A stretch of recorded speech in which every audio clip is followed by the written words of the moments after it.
the CFO always, whenever there's a large lawsuit and stuff like that, the CFO is always involved. So, how you're handling employees. So I think a lot of the legal challenges, that's going to continue and get worse for companies, and the CFO has to be one of the leaders in terms of,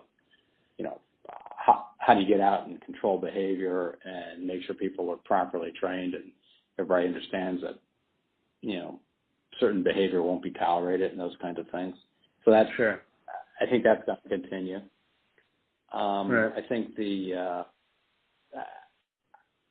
transition of politics and economics is going to be difficult. I mean, I kind of grew up in an era where everything went to Mexico or went to China. We brought stuff back from China. Mexico is now from it's still, but most companies aren't down there due to the cost anymore, because they're down there because they've had plants down there for 20 years and they're pretty good plants because people are trained and they know what they're doing. But, with the world sort of changing politically here, that's definitely going to have an impact on where you make and where you invest. Right.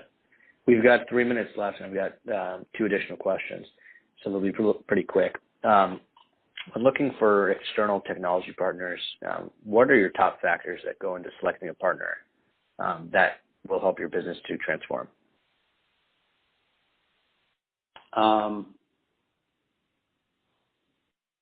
Well, I guess it's would be the reputation and how that technology partners, how you both are going to mutually, benefit and make it a long-term partnership versus something that fails. So really having sort of a common interest in something that can be, successful over a longer period of time, versus do business with a company and then you guys decide that you just can't really, you can have conflicts in the, avoiding conflicts in the marketplace and that sort of thing. So it really be sort of the reputation and ability to work with over a longer period of time. Sure. In a similar vein, but a little bit different, last question for you. What advice do you have for businesses, specifically technology organizations that are looking to sell to CFOs as, technology and innovation buyers, and as, decision makers within the electronic space?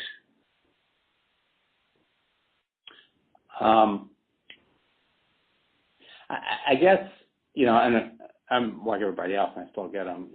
I got a mailbox full of those proposals, of which I don't even have time to answer, and it's a difficult question because I probably don't look at some of those I should, or back when I was CFO, I didn't. You just don't have time, so your time's really of a premium, and so you really have to think through.